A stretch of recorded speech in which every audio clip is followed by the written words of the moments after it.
Eu sempre evitei passar por aquele lugar, mas hoje não tinha como fugir. Que lugar? O túnel, que liga o Hospital das Clínicas com o IML do outro lado do hospital. Mas há muito tempo ele foi desativado, por culpa de alguns acontecimentos que ocorreu lá. E aqui estou eu, às 3 da madrugada, com esse cadáver e sem nenhuma equipe de apoio, ou seja, o único jeito é ter que usar o túnel. Empurrando a maca pelo corredor deserto, vou em direção ao único elevador que dá acesso ao túnel. Depois de ajeitar a maca dentro do elevador, a porta fecha e o arrepio toma conta do meu corpo. É um equipamento antigo e velho. A ferrugem já toma conta de toda a extensão do metal, e resquícios de sangue seco por toda parte mostra que o elevador já fora bastante usado. Minhas pernas tremem e todos meus pelos se eriçam, enquanto os barulhos infernais das correntes velhas do elevador se movimentam. Depois de uma demorada descida, as portas do elevador se abrem fazendo eco pelo corredor escuro, e nesse exato momento eu penso em voltar para o hospital e esperar por alguém. Porém, meu profissionalismo sempre fala mais alto e eu retomo o pouco de coragem que me restou e sigo em frente. A cada passo que eu dou, pelo barulho que faz, é como se estivesse andando de salto em um piso de mármore. Vou empurrando a maca devagar quando ouço um som estridente que quase me faz perder o controle das pernas. Ufa, é só o elevador fechando as portas. Com as pernas ainda tremendas, continuo empurrando a maca o mais rápido possível e sempre observando o túnel escuro e sujo, a tinta já descascada, buracos e manchas nas paredes, mas o que mais me incomodava era uma som crescente de alguém respirando como se tivesse cansado. A cada passo que eu dava, meu coração batia mais alto e o som da respiração ficava mais alto. Eu já não conseguia me mexer quando uma enfermeira entrou no meu campo de visão. O alívio que eu senti foi tão grande que eu quase gritei de alegria. Pelo menos tenho companhia nesse lugar. Bom, pelo menos uma companhia viva. Eu fui de encontro com a enfermeira e perguntei: "Nossa, você quer me matar, é?" Ela me olhou assustado e foi logo dizendo: "Não, jamais faria isso. Só achei que iria querer uma companhia até o IML." Eu, jamais relaxada, puxei assunto com ela e fomos andando, se esqueci até que estava nesse lugar horrendo. Logo chegamos ao portão do IML e eu disse que iria voltar de ambulância para o hospital. A enfermeira, cujo nome é Luísa, disse que iria voltar pelo túnel mesmo e já virou e foi indo. Fiquei um tempo lá parada, pensando na coragem dela e logo segui para o necrotério. Entreguei o corpo e assinei os papéis e falei para o legista, já bem velho, que estava de plantão. Nossa, eu estava vindo para cá sozinha pelo túnel. Se não fosse pela Luísa, eu teria voltado para o hospital e desistido de trazer o corpo hoje. O legista, com um olhar confuso e amedrontado, me perguntou: "Quem é Luísa?" Uma enfermeira que eu encontrei no começo do túnel e me acompanhou até aqui. Ela só não entrou porque disse que iria voltar pelo túnel mesmo. O legista ficou me olhando com cara de quem estava procurando alguma piada e depois falou: "Ela não entrou porque ela está morta. Existiu uma enfermeira chamada Luísa há muitos anos, mas ela foi assassinada pelo chefe dela, que logo após abandonou o corpo no túnel." Fazia 2 meses que havia chegado na capital e nada de encontrar trabalho. O pouco dinheiro que havia levado diminuía com o passar dos dias, e o que restava mal dava para comer e pagar por mais um mês no hotel onde estava hospedado. Porém, numa certa manhã, tudo mudou. Navegando na internet, eu deparei com um anúncio de um necrotério que buscava por um vigia para cuidar do edifício no período noturno. Segundo o anúncio, era para contratação imediata e não necessitava experiência.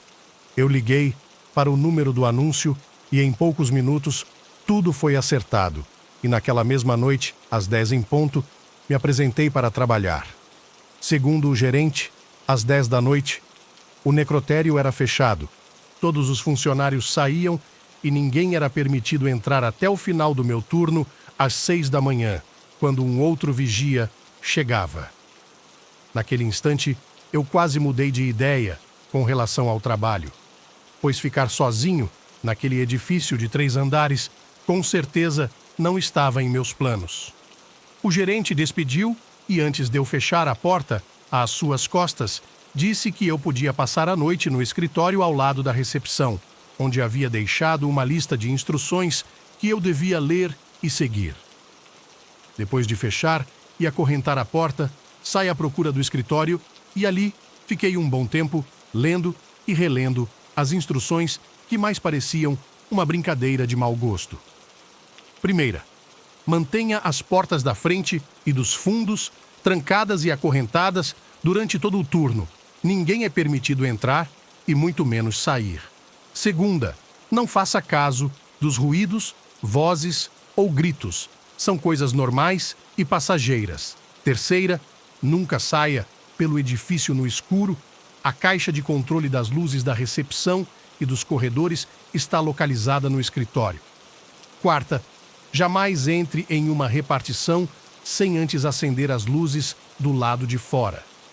Quinta e última, mantenha a luz do escritório acesa todo o tempo e, para o teu próprio bem, não durma. Depois de ler e reler as instruções, eu decidi dar uma olhada no edifício. Acendi todas as luzes da recepção e dos corredores dos 3 andares e saí. Tudo estava trancado e nada parecia fora do lugar.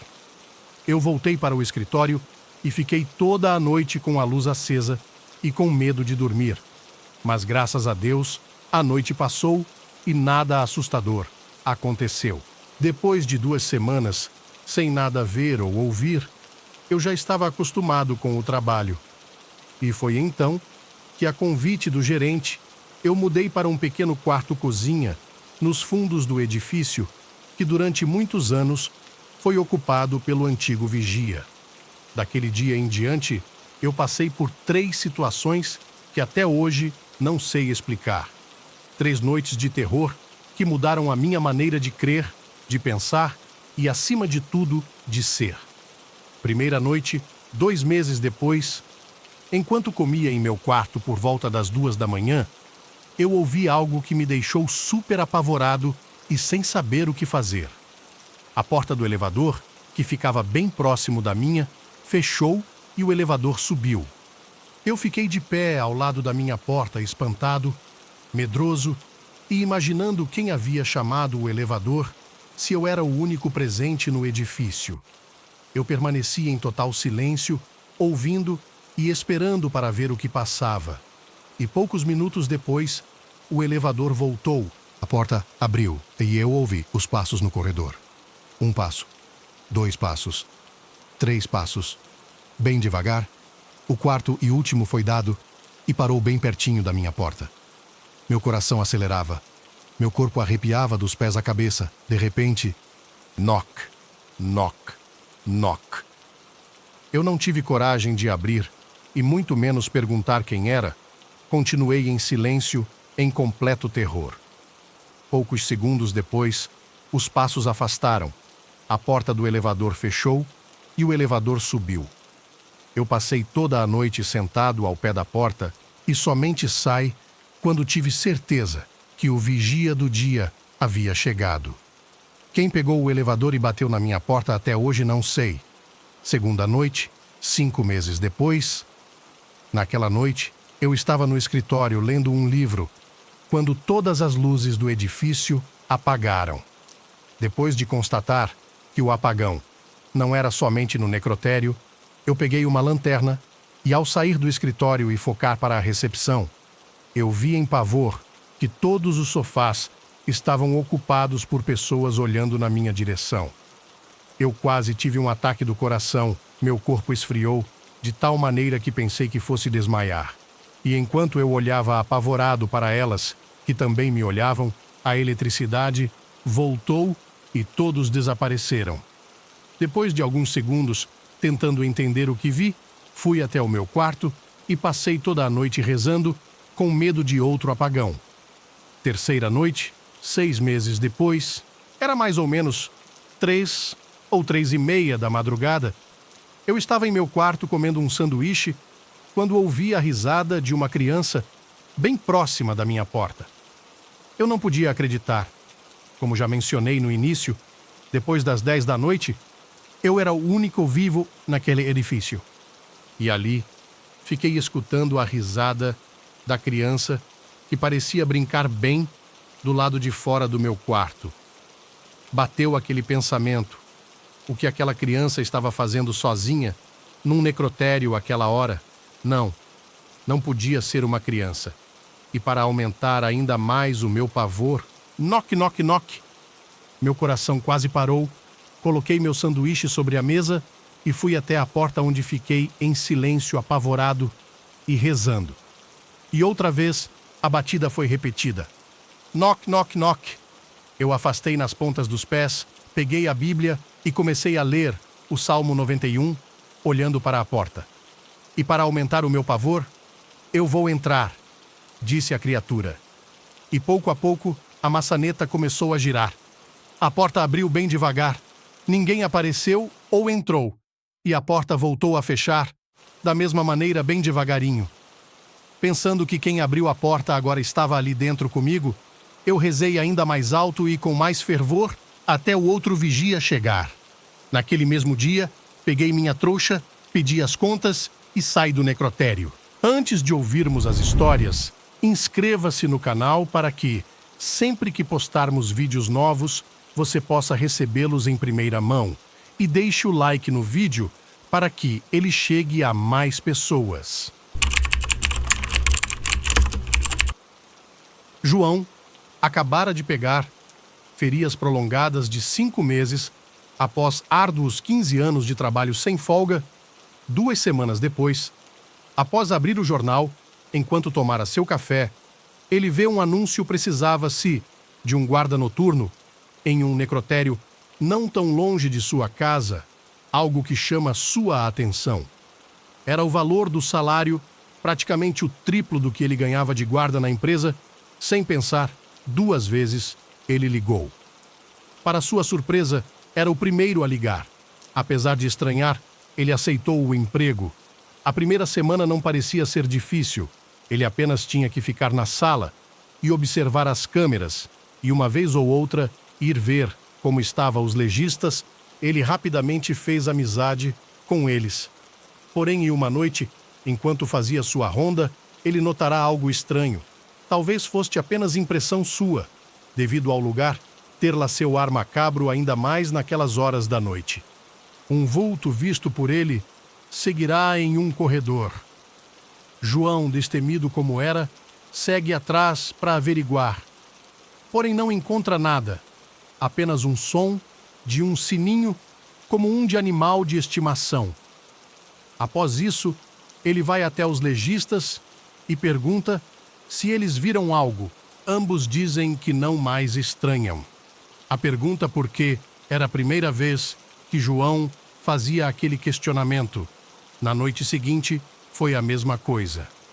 Ele já começará a ter medo, mas continuava a trabalhar, pois o salário era ótimo e deveria ser algo de sua cabeça. Até o dia da tempestade, João chega debaixo de água no necrotério. Um dos legistas fumava na porta. Eles conversam por minutos e cada um retorna à sua função. Chovia forte e cai trovões quase toda hora. Mal sabia o pobre que aquela noite mudaria sua vida. João acaba pegando no sono, acorda assustado com aquele som de sino e não vê nada. Então, em sua mente, decide que talvez fora um pesadelo devido a comer e dormir. Ele sai para uma ronda no intuito de espantar o sono, vai até a sala principal e fica alguns minutos conversando com os legistas. Ele ouve novamente o barulho vindo de um corredor escuro. Ele corre até lá, mas não vê nada a não ser uma silhueta humana no fim do corredor. Continua a perseguir o barulho. Após voltar à sua ronda, ele ouve novamente o barulho vindo de um corredor escuro.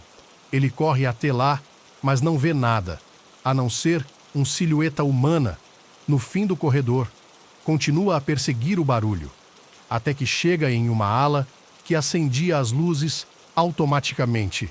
Porém, o que ele vê o deixa chocado. As luzes foram se acendendo, a silhueta e o barulho as acompanhando. Porém, era rápido demais para ser uma pessoa. O problema foi quando ele gritou e as luzes vieram acendendo para seu lado. João não esperou, correu até a sua sala e se trancou lá, até amanhecer. Durante o dia, ele voltou ao trabalho e falou com o chefe, que o advertiu que poderia ser coisa da sua mente, que deveria ser o gato de estimação de Clayton, pois ele usava um sininho. João pensa e decide falar com Clayton, pois era obrigado a concordar que aquele local, aquela hora e uma tempestade era o cenário ideal para uma mente já com sono imaginar coisas. Ele começa a conversar com o legista e explica o ocorrido. O legista nega, pois não estava de plantão naquela noite, então não teria como ser seu animal de estimação. Porém diz que seria sincero com João. Clayton vai até uma mesa e pega algo. Ao chegar perto de João, ele balança. O barulho era igual ao que ele escutara nas noites anteriores e no dia da tempestade. O legista diz que ele não era o primeiro a ouvir o barulho e que o salário era tão atrativo devido a isso. Aquele som já havia sido ouvido por todos os legistas, porém, nenhum comentava.